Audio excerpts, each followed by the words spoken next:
안녕하세요. 오늘도 사연살롱을 찾아주셔서 감사합니다. 30대 초반으로 이제 결혼한 지 1년이 넘어가는 새댁이에요. 한창 행복하고 깨가 쏟아져야 하는데 그렇지 못해 속상한 마음 하소연하려고 이렇게 모니터 앞에 앉았네요. 꿈보다 해몽이라고 어쨌든 벌어진 일이고 앞으로 저와 제 남편에게 더 좋은 일이 생길 거라고 믿고 싶어요. 그래서 용기 내서 사연을 전하니 부디 끝까지 들으시고 질책보다 차라리 속 시원하다고 그래도 남편이 제 편이라 다행이라는 위로의 말씀 해주셨으면 좋겠습니다. 저는 대학교 동아리에서 지금의 남편을 만났어요. 처음엔 그냥 편한 친구였죠. 그런데 어느 순간부터 다르게 보이는 거예요. 물론 그동안 서로 다른 연인들과 사귀고 헤어짐을 반복하면서 이렇게 괜찮은 사람을 왜 몰라보는 거지? 싶은 생각이 저나 남편의 머릿속에 서서히 자리 잡고 있었던 거죠. 그날도 그랬어요. 제가 전 남친과 헤어져 술 한잔 하자고 불렀거든요. 너만 하네. 솔직히 없는데 왜 남자들은 그런 거 모르지? 다만 하네? 내가 어떤데? 그거 칭찬 맞지? 뭐야, 자존감 높던 애가 연애에서 까였다고 의기소침해 있는 거야? 당연히 칭찬이지. 까인 거 아니거든. 내가 차버린 거지. 바람난 자식 뭐가 좋다고 만나냐? 아유, 잘했어요, 잘했어. 근데 나는 어떠냐? 어? 솔직히 나 정도면 괜찮은 거 아니야? 나는 너 마음에 든다. 내가 연애 안 해본 것도 아니고 너만큼 똑부러지고 예쁘고 나랑 말 잘 통하는 여자도 없더라. 멀리서 찾지 말고 나랑 사귀자. 순간 멍하니 한참을 바라봤던 것 같아요. 편하고 말 잘 통하고 남편이 말하는 것처럼 정말 괜찮은 남자였는데 왜 한 번도 이상으로 생각지 못했는지 싶었던 거죠. 그렇게 연애를 시작한 지 어느덧 1년이 다 되어갈 무렵 저희는 결혼 이야기가 자연스레 오가게 되었어요. 친구 사이로 만날 때보다 오히려 연인 사이가 더 좋았고 대학 동아리에서 만났으니 오랜 시간 봐왔기에 굳이 연애를 더 할 필요가 없다고 생각했거든요. 결혼을 결정하고 나니 주위에서는 당황하는 반응도 있었어요. 갑자기라는 반응이 있었지만 저희는 서로에게 서로가 아니면 결혼을 못할 것 같은 확신이 생겼거든요. 그렇게 우리는 빠른 템포로 양가 부모님께 인사드리고 결혼 준비를 시작했어요. 모두가 부러워할 만한 다정한 커플이라 생각하고 결혼 진행도 매끄럽게 흘러간다고 생각했죠. 시어머니 문제만 없었다면 말이에요. 결혼 준비가 본격적으로 시작되면서 걸림돌이 된 건 시어머니의 말 한마디였거든요. 보통 남자가 집을 마련하고 여자가 혼수를 챙긴다는 생각을 하잖아요. 물론 그 생각이 맞다 아니다는 아니지만 적어도 대부분 그렇게 생각한다는 말을 하고 싶은 거죠. 우리 혁찬이가 혼수를 책임질 테니 미영이 넌 집을 해오면 어떻겠니? 듣자마자 귀를 의심했어요. 물론 제가 부모님께 물려받은 집이 있긴 하지만 그걸 혼수로 가져간다는 생각은 해본 적 없거든요. 둘이 살기엔 커서 나중에 아기가 생기기 전까진 세를 놓고 저축할 생각이었으니까요. 처음엔 이게 무슨 의미인지 몰라서 남편을 쳐다봤어요. 남편 역시 갑작스러운 시어머니 말씀에 난감해 보이는 건 마찬가지였죠. 혁찬이한테 들었어. 부모님한테 집 받았다며. 이미 있는데 그걸 뭘 세놓고 그래? 아까운 돈 들여 굳이 다른 혼수 할 게 뭐 있어. 그냥 있는 거 가져오고 그 집은 혁찬이가 채우면 되는 거지. 안 그래? 저희 부모님과 상의해 볼게요. 상의하고 말고 할 게 뭐 있어. 미영이 네 명이 아니니. 내가 구식이 아니니까 하는 말이야. 요즘 꼭 남자가 집, 여자가 혼수 이렇게 고집할 필요가 없다는 거지. 형편에 맞게 집 있는 사람이 집 해오면 되는 거 아니니? 네, 물론 저도 그런 편견은 없어요. 하지만 제가 물려받은 집이 있다고 그걸 혼수로 쓰는 건 생각도 못했네요. 아니 뭐 대단한 것도 아니잖아. 너도 편하고 우리 쪽도 편하고 서로 편의를 생각하자는 거지. 있는 사람이 더한다더니 꼭 그 짝이네. 좋은 집 놔두고 혼수 생각을 못했다니. 엄마, 갑자기 왜 그래? 나 전세 얻을 돈 충분해. 엄마한테 도와달라고 안 할 테니 괜히 미영이 곤란하게 만들지 마. 뒤에는 내가 뭘 곤란하게 만들었다고 해. 없는 집 없는 형편에 구해오라고 하는 것도 아니고 집 있으니 혼수로 집 해오라는 게 뭐 잘못이야? 미영아, 안 그러니? 부모님과 상의해 볼게요. 집이 제 명이긴 해도 결혼할 때 혼수로 내놓는 건 부모님께 여쭤봐야 할 문제인 것 같아요. 그래 뭐 네 생각이 정 그렇다면 내가 반대는 안 하겠다만 사돈네도 요즘 생각을 가진 분이시라면 반대 안 하실 거다. 있는 집 놔두고 전세살이가 웬 말이야? 부모님께 말씀드렸더니 제 마음대로 하라고 하시더군요. 부모님이 저에게 물려준 재산이니 그걸 팔든 거기서 살든 세놓든 모두 제 마음대로 하라고 하셨어요. 엄마는 혼수를 별도로 준비하는 것보다 어차피 있는 집에 들어가는 것도 나쁜 게 아니라는 말씀을 하시기도 했고요. 고민하는 찰나 남편이 그러더라고요. 내키지 않으면 안 해도 되니 고민하지 말라고요. 그리고 혹시 그 집에 들어가 산다면 자기가 전세자금으로 사용하려던 돈을 리모델링 비용으로 내놓는다고 했죠. 가전, 가구의 부분 리모델링까지.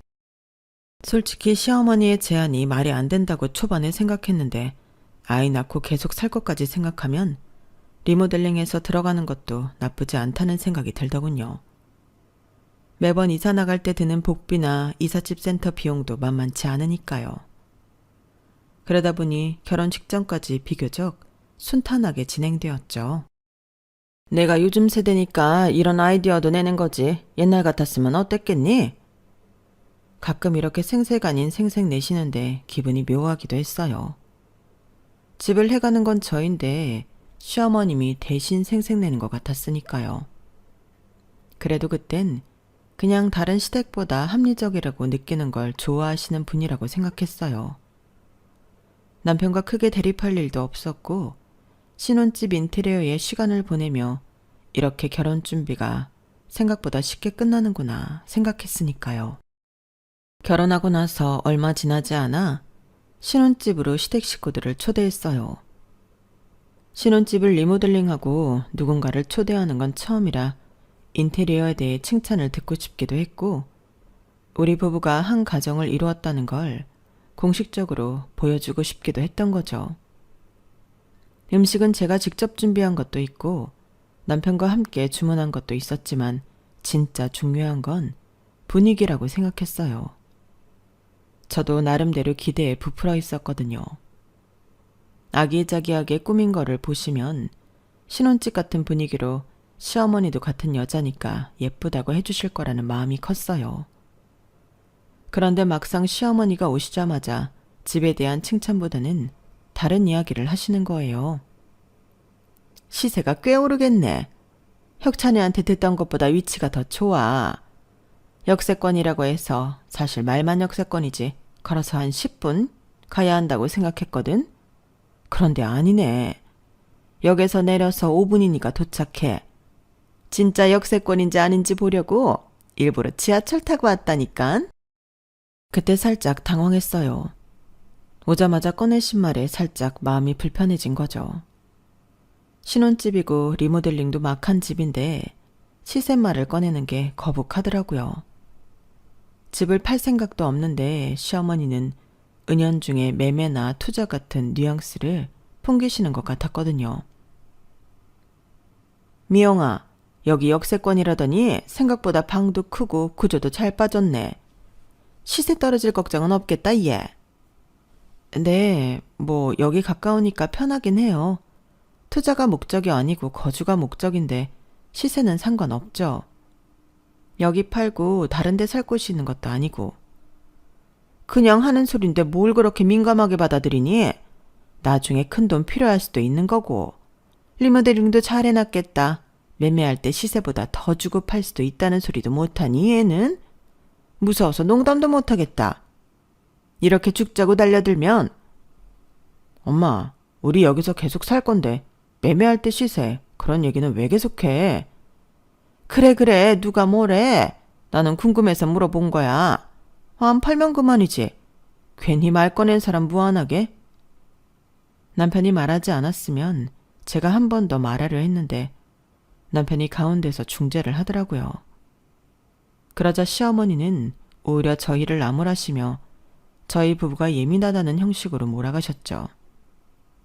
시어머니가 오기 전까지만 해도 가족이 되었다는 설레임, 신혼집에 대한 로망 등이 한데 모여 즐거운 식사자리를 생각했다가 마음이 상했어요. 그래도 준비한 음식을 먹고 좋은 시간 보내고 하루를 마무리하고 싶은 마음이 컸는데요. 시어머니는 그런 거 하나도 상관없는 듯 하시더라고요. 시동생의 의사 면허를 저희가 결혼식 할 무렵 땄거든요. 시어머니는 집 이야기가 끝나니 시동생 면허 딴 이야기를 시작하며 온통 그쪽으로 분위기를 몰아가셨어요. 결혼 축하에 대한 분위기가 아니라 의사 자격증을 따낸 시동생이 얼마나 대단한지 감탄하는 자리가 된 거죠. 여기 아파트 세대수도 꽤 있지 않아? 오면서 보니까 단지가 크던데. 나중에 병원 개원할 때 이런 대단지 끼고 하면 좋겠다 얘. 아니 그래? 도련님, 병원 개원할 예정이세요? 아니요. 아직은 인상경험 쌓는 게 더 좋죠. 배워야 할 것도 많고. 우선 병원에 페이닥터로 가려고요. 페이닥터 해봤자 뭐 몇 년이나 하겠어. 힘들게 의사 되었는데 남 밑에서 일해야겠어? 병원 개원 곧 할 거니까 너희도 곧 그런 줄 알아라. 찬우 개원하는데 우리가 알고 있을 게 뭐 있어. 병원 운영하는 것도 사업이라 쉬는 것도 아니고. 우선 잘 배우고 실력 쌓는 게 먼저지. 찬우는 너랑 달라서 야망도 있고 머리도 있어서 배우는 거 금방이야. 걱정할 걸 걱정해야지. 도련님, 의사 면허 딴 거 축하드려요. 앞으로 배워야 할 게 더 많겠지만 화이팅이에요. 앞으로 배울 게 뭘 많다고 해. 다 학교에서 배웠는데. 우리 찬우가 원래 실전에 더 강한 애라 금세 배운 거야. 결국 그날 가족 모임은 저희 결혼 축하에 대한 이야기는 하나도 없었어요. 제가 은근히 돌려가며 한마디 꺼냈다가 본전도 못 찾았죠. 신혼집들이 왔으니까 세제며 화장지 사온 건데 그걸 꼭 들어야 하냐고 저를 피곤한 사람 대하듯 시어머니가 말씀하셨거든요. 그 말 듣고 딱 깨달았어요. 괜히 긁어 부스럼 만들지 말고 빨리 비위 맞춰서 내보내자고요. 오가는 말이 길어봤자 머무는 시간만 더 길어질 테고 그래서 득될 게 없다는 걸 몇 마디 주고받으며 깨달은 거죠. 그렇게 집들이가 끝난 뒤 남편을 보는데 살짝 시무룩한 듯 처져 있더라고요. 아마 시어머니가 은연중에 시동생과 비교하며 남편을 깎아내린 게 마음에 걸렸겠죠. 사람이 빈말은 못한다고 제 앞에서도 그렇게 남편에게 말할 정도면 평소 어떤 대우를 받고 살았는지 그려질 정도였으니까요. 그래서 그냥 말없이 남편을 안아줬어요. 제 기분도 이런데 정작 남편도 형으로 결혼까지 했는데 집들이 자리에서 동생만 치켜 세우는 걸 보는 느낌이 얼마나 별로일지 짐작이 갔으니까요. 며칠 뒤 남편과 함께 시댁에 들렸을 때 시동생이 동네 중형병원에서 페이닥터로 들어갔다는 이야기를 들었어요. 저는 내심 처음부터 규모 있는 큰 병원보다 차라리 중소형 병원에서 운영 노하우를 배우는 게 낫겠다고 생각했죠. 그거 좋은 선택인 것 같아요. 대형 병원은 적응하기도 정신없고 월급도 안정적일 거 아니에요. 아유, 모르면 아무 소리 말아라. 그게 다 돈이 없어서 그러는 거야. 안 그러면 내가 벌써 병원 하나 차려줬을 텐데 괜히 남 병원에서 고생만 시키니 내 맘이 편하지 않다. 엄마는 무턱대고 병원만 차리면 뭐해. 간호사 관리도 해야 하고 병원 하루 돌아가는 시스템도 알아야 하는데 못해도 남 밑에서 3년 이상은 해봐야 하는 거지. 찬우는 괜찮다는데 엄마가 옆에서 그런 말하면 괜히 바람 빠지고 그러니까 그러지 마. 얘는 내가 뭘 어쨌다고 그래. 너도 자식 낳아봐라.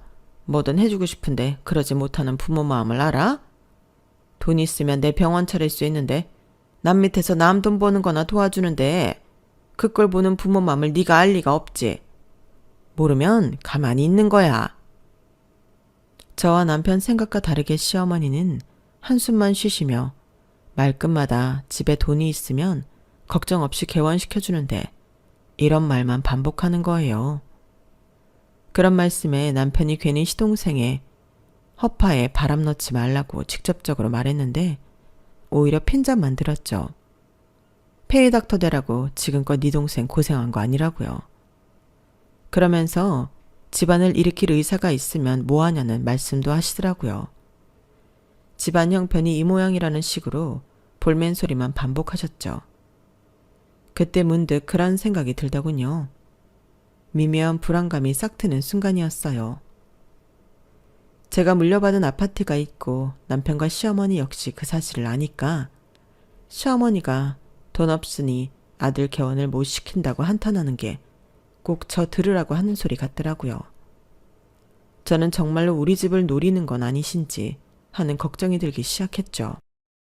하지만 그날 집에 갈 때까지 그런 말씀이 없으셨어요. 그래도 긴장의 끈을 놓을 수는 없었는데요. 제 기우라는 생각이 어느 순간 들더군요. 결혼 생활이 1년을 채우려는 시점까지 이렇다 할 말씀이 없으셨거든요. 물론 아직 시동생이 페이닥터로 다니고 있으니 그럴 수 있지만 진짜 시동생 개원 때문에 저희 집이 필요하면 그동안 집요하게 물밑작전을 하며 저를 괴롭힐 거라고 생각했던 거예요. 그런데 그런 일 없이 어느덧 1년의 시간이 지나버렸던 거죠. 저는 남편과 다가오는 1주년 기념으로 뭘 할지 상의하고 있었는데요. 뜻밖에도 시어머니에게 전화가 오는 거예요.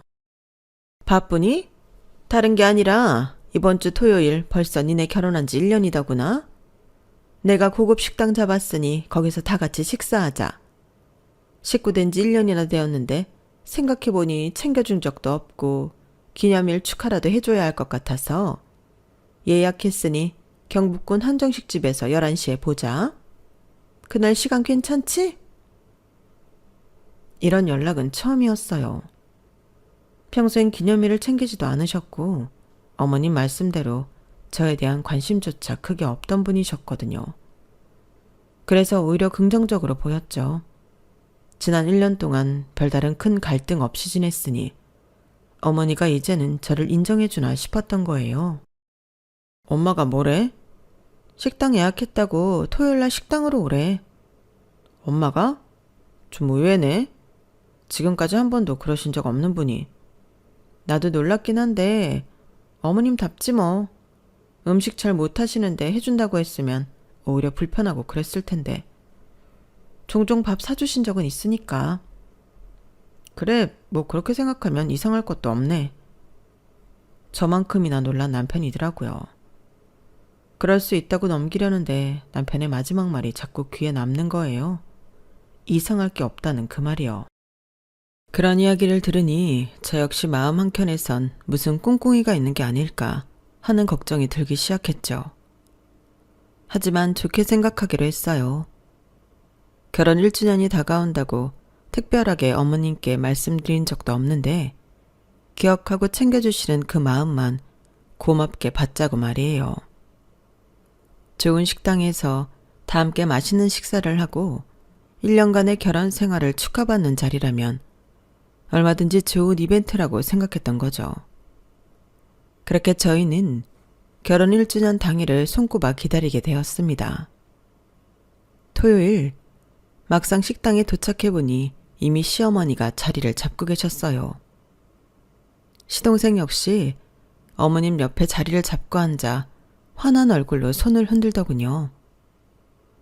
저는 속으로 좋은 분위기에서 식사를 할 수 있다는 생각에 안도의 한숨을 내쉬었죠. 오늘은 시어머니가 시동생 이야기로 주제를 이끌어 나간다고 하더라도 결혼 1주년인 저희 축가 자리라고 대놓고 말해야겠다는 생각도 했어요. 신혼 집들이 때 앙금이 아직도 남아있던 거죠. 아유, 우리 미영이 왔어? 벌써 가족이 된 지 1년이라니 세월 참 빠르구나. 내가 바빠서 이것저것 챙겨주지 못해 미안해. 그동안 살갑지 않은 시어머니 밑에서 고생 많았다. 환하게 맞아주시는 시어머님 말씀에 순간 마음이 뭉클해지더군요. 시동생이 형이 여자친구가 생겼다고 말했던 게 엊그제 같은데 벌써 결혼 1주년이라니. 자신도 빨리 자리 잡고 결혼하고 싶다고 너스레 떨며 웃더라고요. 신혼집 생활은 어때? 네가 이야기해봐. 엄마가 해주는 밥보다 마누라가 해주는 밥이 더 맛있지? 확실히 엄마가 해주는 밥보다 미영이가 해주는 밥이 더 맛있어. 그건 거짓말 못하겠다. 미영이가 요리에 재능이 있나 봐. 녀석, 빈말에도 엄마 밥이 더 맛있다 그립다 그러는 거야. 그래도 잘 사는 것 같아 보기 좋네. 미영이 너는 어때? 회사 일 하면서 살림까지 하느라 힘들진 않니? 힘들긴요. 이 사람이 많이 도와줘요. 그리고 뭐 혼자 살 때도 집안일은 했는걸요. 오히려 퇴근하고 집에 갔을 때 혼자가 아니라 기다리는 사람이 있으니까 더 든든해요. 제 걱정과 다르게 온전히 결혼 1주년을 축하하는 자리로 맛있게 식사하며 기분 좋은 시간을 보내고 있었어요. 저는 시어머니가 살갑게 말 붙이는 게 어색하면서도 싫지 않더라고요. 멀리서 일부러 챙겨주시러 왔구나 싶은 생각이 들면서 괜한 걱정했나 싶었으니까요. 남편 역시 시어머니 태도에 조금 놀라는 것 같았지만 웃으면서 장단을 맞췄어요. 그렇게 가족들의 일상적인 이야기를 하며 어느덧 식사가 거의 마무리되고 있었어요. 그때 시어머니가 갑자기 식탁 밑에서 케이크 상자를 꺼내시더군요. 내가 케이크 준비했어. 주방에 맡길까 했는데 생크림이 아니라 녹는 것도 아니니까 이렇게 짠 하고 주면 더 좋을 것 같아서 식탁 밑에 숨겨뒀어. 기분 나쁜 거 아니지? 아니요. 기분 나쁘긴요. 맛있는 식사 사주시는 것보다도 충분히 감사한데 이렇게 케이크까지. 와, 엄마. 언제 이런 걸 다 준비했어? 엄마 고마워요. 자, 우선 초부터 끄고 앞으로도 우리 가족 모두 행복하자. 어머님이 예약하고 가져오신 건지 꽃장식으로 예쁘게 된 케이크를 보자 순간 눈시울이 뜨거워질 뻔했어요. 겉으로 보이는 것보다 정이 많으신 분이구나 싶었거든요. 왜 사람 중에 태가 강해서 내 사람과 아닌 사람 구분이 있는 그런 사람 있잖아요. 그 태 밖에 있을 땐 뭐 이런 사람이 있나 싶지만 막상 그 안으로 들어가면 잘 챙겨주고 세상에서 제일 든든한 사람이 되는 그런 사람이 우리 시어머니라는 생각까지 할 정도로 정말 감동이었죠. 그런 것도 모르고 선입견을 가지고 나를 세웠던 시간들이 미안해질 정도였으니까요. 하지만 그건 아주 짧은 감동이었을 뿐이죠. 어때 미영아? 네, 뭐가요? 이렇게 온 가족 모여서 축하해주고 챙겨주는 시어머니 있으니까 좋지? 아, 네, 좋죠. 감사해요, 어머니. 함께 살면 이런 거 매일 해줄 텐데 어떠니? 네? 그게 무슨... 그러지 말고 우리 집에 들어와 함께 사는 거 어떠냐고.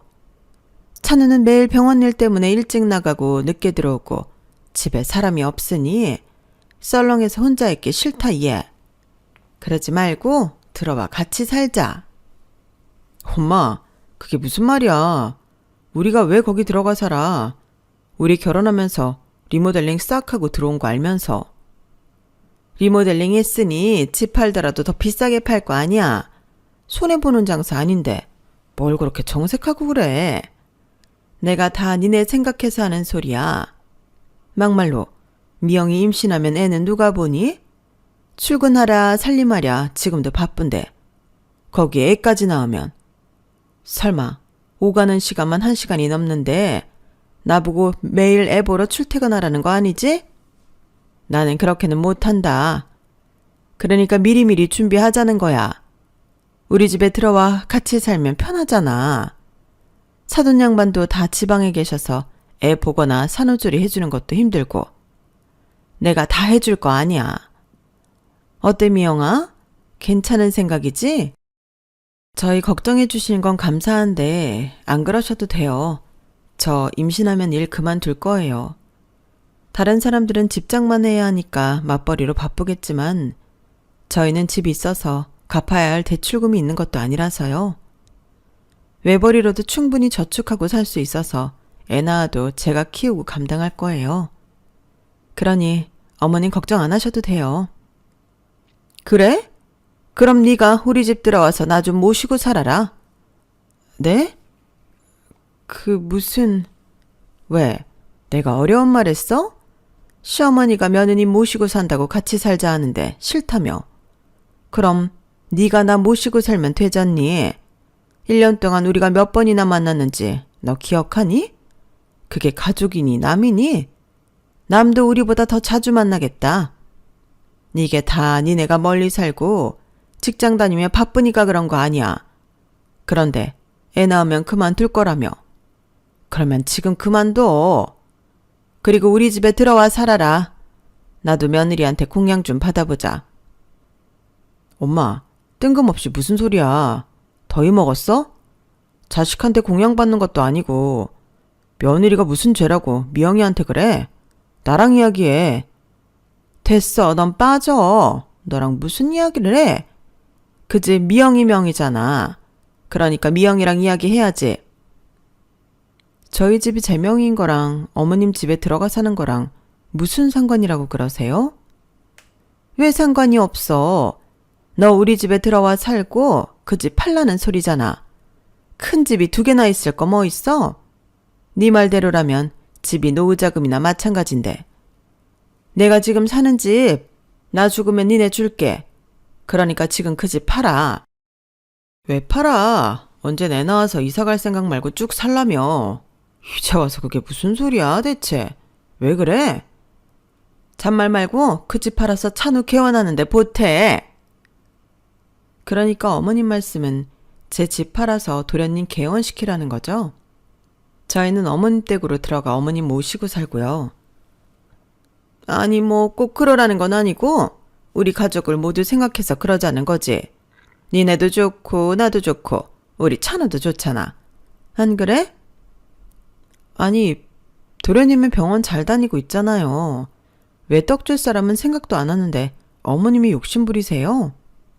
야, 내가 욕심 부리는 게 아니라 니네가 생각이 없는 거야. 남 혼자 뒤치다거리만 하다가 허송세월 보내기 딱 좋아. 배울 게 있긴 뭐 있어? 그 환자가 그 환자지. 니네 집 시세가 이제 15억 넘는다며. 지금이 딱 팔 타이밍이야. 어영부영하다 괜히 집값 떨어져 후회하지 말고 내 말 들어. 엄마, 왜 이래? 형, 결혼기념일에 이게 무슨 말이야.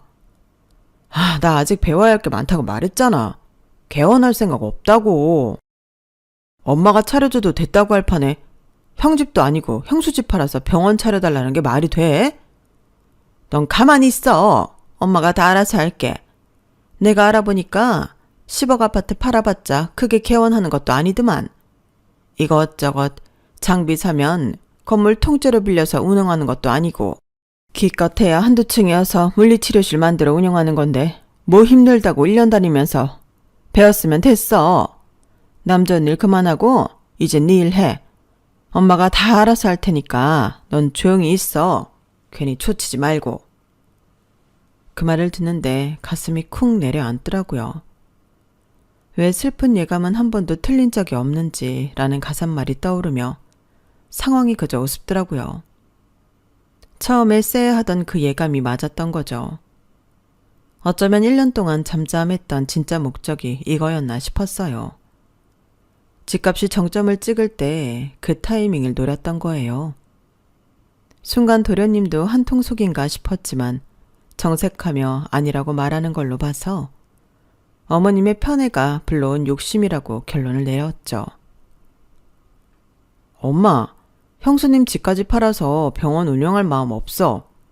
내가 없는데 엄마가 뭘 알아서 한다는 거야? 하요, 남 좋은 일 시키면서 뭘 알아서 한다고. 지금 빨리 병원 열어서 돈 벌어야지. 좋은 기회 놓치면 후회해.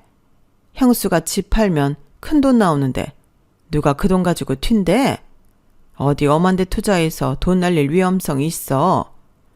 부자들은 병원 짓고 싶어도 가족의 의사가 없어서 못 짓는다는 판국에 준비된 의사 있는데 투자 좀 하는 게 뭐 힘들다고. 가족 좋다는 게 뭔데? 엄마, 정말 선 넘으시는 거예요. 그만하세요. 제 집이어도 앞으로 살 거 생각하면 안 파는데 왜 함부로 미영이한테 팔라고 강요하세요? 그럼 그렇지. 어쩐 일로 우리 1주년 챙겨주시나 했더니 결국 이걸 노리셨던 거군요. 저 이 집 팔 생각 없습니다. 너 뭐 하는 짓이야? 없으면 없는 거지. 케이크를 엎어? 미쳤어? 미친 건 제가 아니라 어머님이겠죠. 시동생이 아니라고 어머님을 말리고 남편이 화를 내도 어머님의 폭주는 멈출 줄 몰랐어요. 결국 이 집을 가지고 있는 건 저니까 제가 단판을 내야 끝날 것 같더라고요. 그래서 케이크를 엎어버렸어요. 케이크가 뒤집어지자 고급 식당 분위기는 당연히 아수라장이 되었죠. 초는 꺼지고 달콤한 크림은 사방으로 튀면서 어머니는 제가 제정신이 아니라며 분노에 찬 시선을 보내셨고요. 남편은 저를 말리려다 이내 체념한 듯 다시 자리에 앉았죠.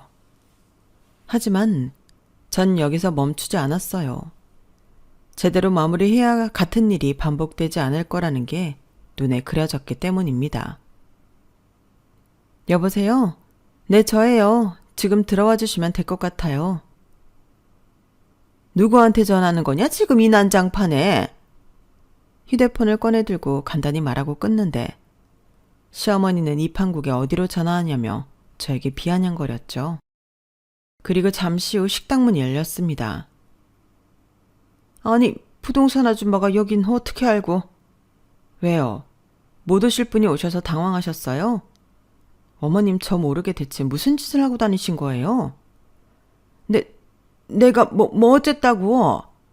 아줌마, 괜히 가족 모임에 와서 분란 일으키지 말고 가세요. 제가 불렀어요. 어머님이 가라 마라 하실 건 아니신 것 같아요. 사장님, 죄송해요. 저한테 말씀해 주셨던 거 이 자리에서 다시 한번 말씀해 주실 수 있으세요? 부동산 아줌마는 약간 주저하는 듯한 표정으로 들어오셨지만 곧 차분하게 말씀을 하셨어요. 지난번 몇 번이나 여기 이 여자분이 저희 부동산에 몇몇 분들을 데리고 오셔서 시세가 어떠냐고 물으셨어요. 그리곤 며칠 전 여기 앉아 계신 남자분이 저희 사무소에 오셔서 형 집인데 곧 팔 거라 시세 파악을 하고 싶다고 말씀하셨고요. 그런데 등기부등본을 떼어보니 소유주가 김미영님이더라고요. 그래서 집주인 본인의 동의 없이 매물을 등록할 수 없다고 알려드렸습니다. 그냥 우리가 미리 물어본 것 뿐이지. 무슨 허위 매물이라고? 내가 없는 집 내놓는다고 했던 것도 아니고 내 아들 집 맞아요. 보셔서 아시잖아요. 글쎄요. 실소유주가 전혀 팔 생각이 없는데 제3자가 함부로 팔겠다고 광고하면 중개사 입장에선 곤란하죠. 허위 매물을 걸릴 수 있으니 저도 조심스럽게 대처할 수밖에 없었습니다. 형수, 오해예요. 엄마가 그냥 형 아파트라고 해서 형수님 동의만 받으면 되는 줄 알았어요. 아무래도 병원 개원하려면 큰돈이 필요한 건 사실이니까. 며느리 혼수로 들어온 거면 어차피 시댁재산 아니야? 큰돈 필요할 때 사용하면 되는 거지. 뭔 생색을 이렇게나 내는 건지. 소유주 동의 없이 매물을 등록하면 처벌될 수 있습니다. 다신 찾아오지 마세요. 부동산 아줌마가 단호하게 말하고 이만 가보겠다는 말을 한 후 방을 나가셨어요. 시어머니 입꼬리가 파르르 떨리는 게 보이더군요. 어처구니 없었던 건 방금 전까지 아니라고 발뺌하던 시동생도 어머님과 한패였다는 사실이었죠. 입을 떼려는 찰나 남편이 먼저 시어머니를 향해 단호하게 말했습니다. 이게 다 무슨 난리니? 가족끼리 사이좋게 하면 될걸. 어쨌든 네가 집을 팔아주면 너랑 혁찬이는 우리 집에 들어와서 공짜로 살 수 있다는 게 내 계획이었어. 뭐가 문제란 말이니? 엄마, 지금까지 듣고도 뭐가 문제인지 모르시겠어요? 집은 미영이 개인 재산이고 우리는 팔 생각이 없어요. 왜 남의 집을 멋대로 처분하려고 합니까? 남의 집? 그게 남의 집이야? 네 아내가 혼수로 가져왔으면 시댁재산 아니냐고. 내가 구식이라지만 이건 예로부터 내려오는 상식이야.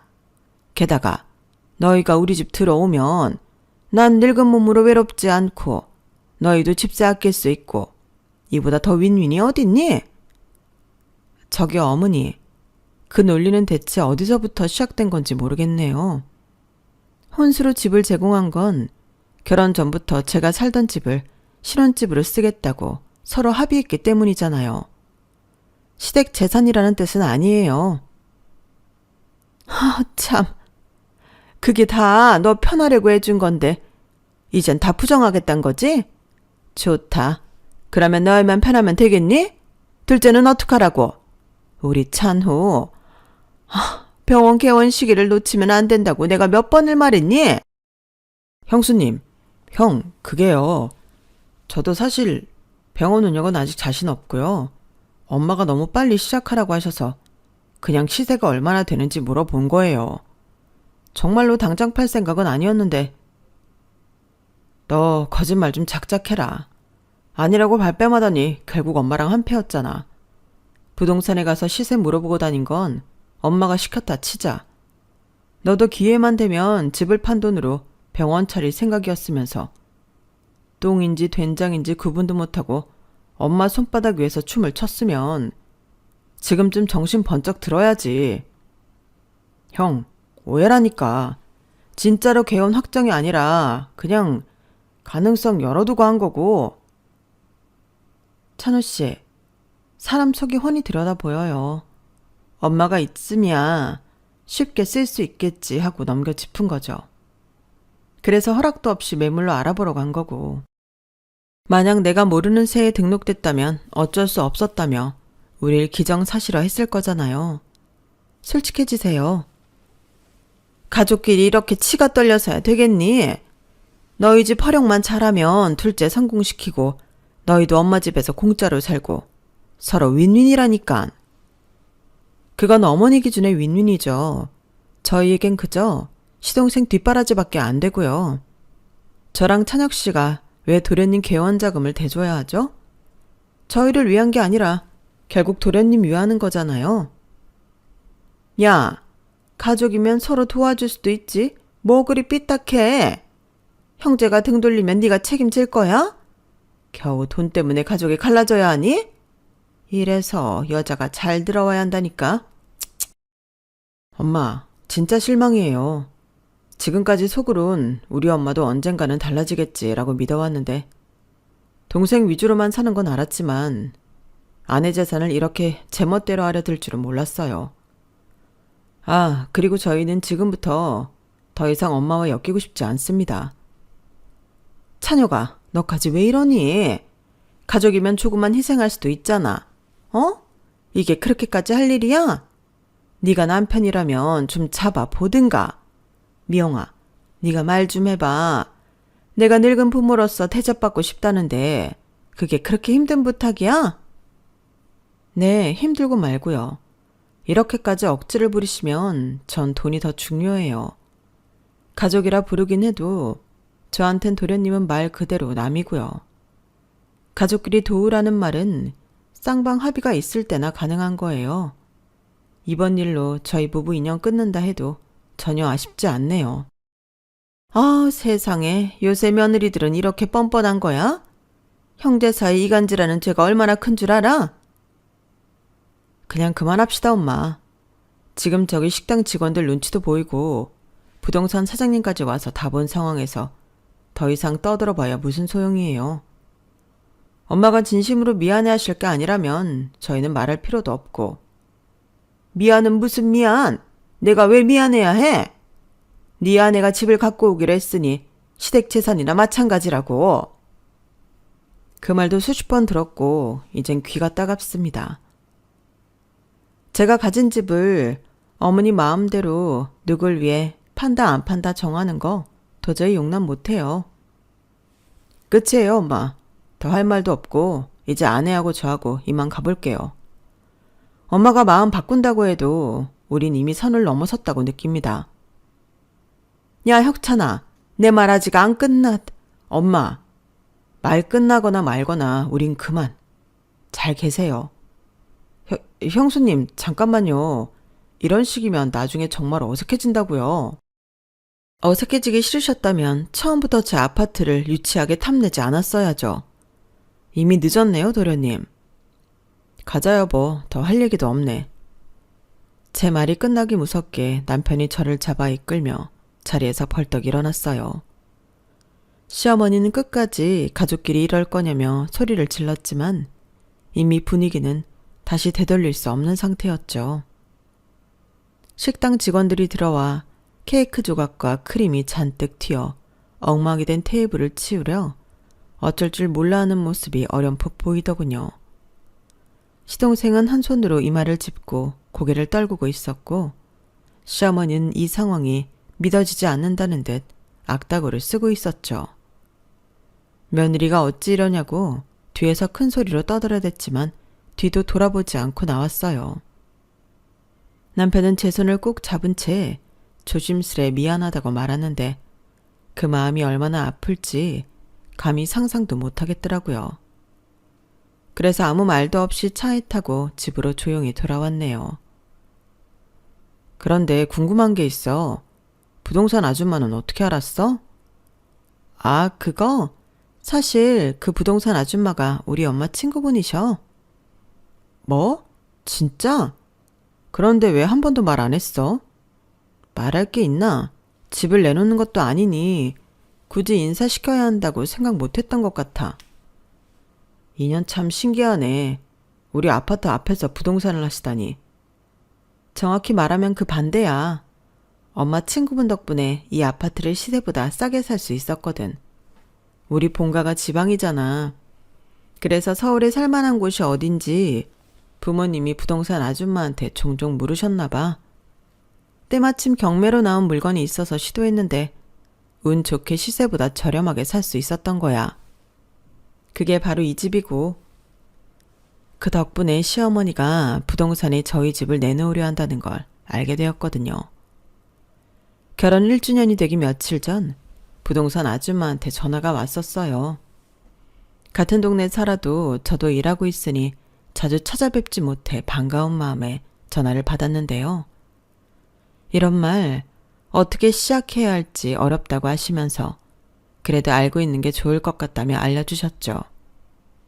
워낙 아파트값이 오르던 때라 하루에도 수십 명이 오가면서 집값을 문의하고 있었대요. 그래서 시어머니가 문의하러 왔을 때 누군가를 동반하고 왔을 때만 하더라도 많은 사람들 중 하나라고 여겼던 거죠. 그런데 며칠 전 시동생이 와서 저희 집 주소를 알려주는데 그 집이 저희 집이라는 걸 알고 계셨으니 이상하다고 생각하셨던 거고요. 그래서 혹시 모르니 식당 근처에서 대기해달라고 부탁드렸죠. 시어머니랑 시동생이 부동산을 오가며 매매 생각을 했다면 제 결혼 기념일에 이야기가 나올 거라고 생각했으니까요. 하지만 막상 식당에 들어갔을 때 식사를 마치기 전까지만 하더라도 아무 말 없는 시어머님을 보고 제 생각이 잘못되었다고 생각했는데 아니었던 거죠. 미안해. 사실 엄마가 동생 편애한 게 오래됐지만 이렇게까지 할 줄은 몰랐어. 혼수 대신 집을 가져오라고 성화하실 때 정말 우리를 위해서라고 생각했는데 내가 생각이 짧았어. 사건의 전말이 밝혀지고 이내 저에게 사과하는 남편을 보니 마음이 짠했어요. 사실 남편도 시어머니의 강한 성격 탓에 평생 길을 못 피운 사람이라는 걸 이젠 알았으니까요. 시동생을 치켜 세우며 큰아들은 너무 무던하다, 야망이 없다라는 말 달고 사셨으니 남편 입장에서는 그 상처가 누적이 되었겠죠. 당신 잘못 아니야. 오히려 내가 고마워. 끝까지 내 편 들어줬잖아. 우리 둘이 어떻게든 잘 살아보자. 엄마는 앞으로도 평생 동생 편만 될 테니 이젠 엄마 안 보고 살아도 될 것 같아. 그래도 다행이야. 네가 있어서. 네가 없었다면 나 이런 용기도 못 냈을 거야. 고마워. 그런 남편을 꼭 안아주었답니다. 며칠 후 시댁에서는 별 연락이 없었어요. 결국 시어머니가 우리 집을 팔아 시동생 병원 개원 자금을 만든다고 난리치더니 완전히 무산된 후 잠잠해진 거죠. 들리는 소문으로는 시동생이 시어머님 성화에 못 이겨 다니던 중형병원을 그만두고 개원을 알아보려 했었나 봐요. 근데 그게 무산되니 다시 병원에 취직하려 알아보는데 경력이 없으니 받아주는 곳이 없어 더 작은 동네 병원으로 자리를 옮겼다고 하네요. 시어머니는 저희 집을 팔고 개원할 때 투자를 받을 양산으로 여기저기 투자자들까지 불러들였던 모양인데 일이 틀어지는 바람에 얼마 없던 인맥까지 정리된 것 같고요. 결국 시어머니는 단신 욕심 때문에 큰아들 내외도 잃고 도련님이 다니던 그나마 좋은 병원마저 그만두게 된 거죠. 그 모든 화근이 자신 때문이라는 걸 깨닫는 날이 올지 모르겠지만요.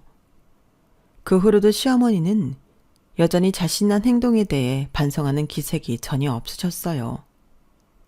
오히려 큰아들 내외인 저희가 너무 냉정했다며 친척들에게 하소연하고 다니시더라고요.